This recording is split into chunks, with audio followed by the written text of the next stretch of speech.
For most of us in India, we've always been told that a fixed deposit, an FD, is the absolute safest place for our money. It's what our parents did, right?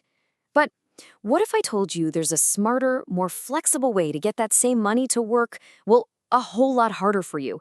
Today, we're going to go beyond the good old bank deposit and really look at a super powerful tool, debt fund. It's a question we almost never stop to ask, isn't it? We just assume that our money in an FD is, well, it's completely safe, like it's locked in a vault. But is it really risk-free? The answer, you'll see, is a bit of a surprise, and understanding it is the first step to really making your money grow the right way.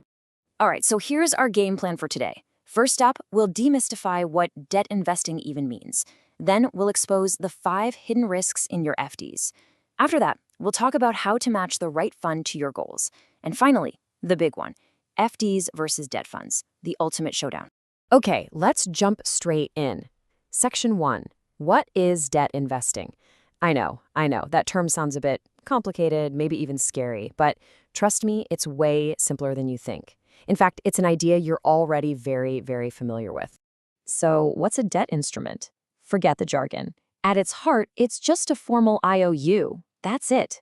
You're the lender. You give your money to an organization, could be a bank, could be the government, and they give you a promise, a piece of paper that says, hey, thanks for the loan, we'll pay you back on this date with some interest. Simple, right? And this is the real aha moment. Think about it. A bank FD, a government security, a corporate bond, they might have different fancy names, but fundamentally, they are all the exact same thing. They're all just a loan. You are lending your money out. The only difference is who you're lending it to. Okay, so if an FD is just a loan, well, then that brings up a really important point, doesn't it? Every loan, every single loan, comes with some kind of risk. The whole idea that fixed deposit means zero risk is probably one of the biggest money myths we've all been told. So let's do it. Let's pull back the curtain and look at the 5 big risks hiding right there in your supposedly safe FDI. First up, default risk. This is the scariest one, right? What if the borrower, your bank, just can't pay you back? Now, bank failures are super rare in India, that's true.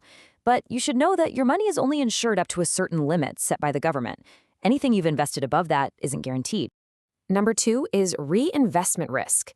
Okay, picture this. Your 1-year FD matures and you got a great 7% return. Fantastic. But now when you go to reinvest that money, you find that interest rates have dropped. The best you can get is maybe 5%. Suddenly, your money is earning way less and there's absolutely nothing you can do about it. And number 3 is the exact opposite problem, interest rate risk. So you lock in your FD for a year at 5%. Not bad, but just 3 months later, interest rates shoot up to 7%. Now you're stuck with the lower rate for the whole year, watching everyone else earn more. It's that classic feeling of missing out. Fourth is liquidity risk, and I bet you're familiar with this one. An emergency comes up, you need your money now. But to get it, you have to break the FD. And boom, you're hit with a penalty. Your own money, and you have to pay to access it. And finally, number 5, the one I call the silent killer, inflation risk. See, let's say your FD gives you 6%, but the price of everything around you, what we call inflation, is going up by 5%. On top of that, you have to pay tax on that 6% you earned. When you do all the math, your real return could be almost zero, or even negative. Your money is growing, but your power to buy things with it is actually shrinking. And this quote just says it all, doesn't it? Before we get all excited about the return on our money, we have to be absolutely sure about the return of our money. It's a fundamental shift in how we should think. Forget about the profit for a second. The number 1 rule is making sure you get your original money back, safe and sound, always. Okay, so if FDs have all these risks we never really talk about, what's the alternative? How do we do better? Well, this is where debt mutual funds come into the picture. Let's look at how they help us tackle these risks in a much smarter, more strategic way.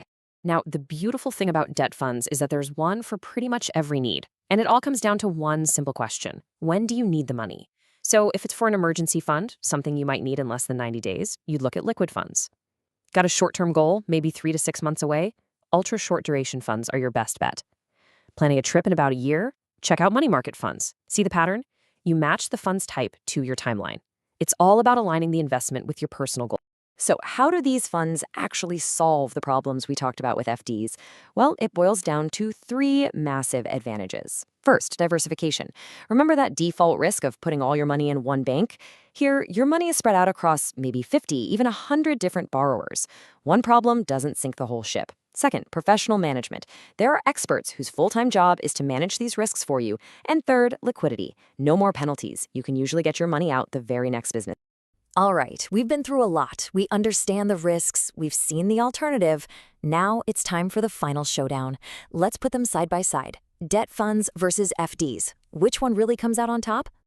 Let's break it down. First, diversification. With an FD, all your eggs are in one single basket, the bank. With a debt fund, your risk is spread wide. Next, liquidity. FDs lock you in. Debt funds give you freedom to access your money. And now for the really big one, taxation. With an FD, your interest is taxed every single year, which slows down your growth. But with a debt fund, you only pay tax when you withdraw. This means your money gets to compound much more powerfully over time. It's a huge, huge difference. So, look, the conclusion is pretty clear. A bank FD is comfortable, it's familiar, we all get it. But just because it's familiar doesn't mean it's the best tool for the job. In fact, as we've just seen, it often isn't. So today, we've gone beyond that simple bank deposit. You now know about the risks that were hiding in plain sight, and you've seen a smarter, more flexible alternative. So the only question left for you is this. Is your money just sitting there, or is it time to put it to work so it can work just as hard for you as you do for it?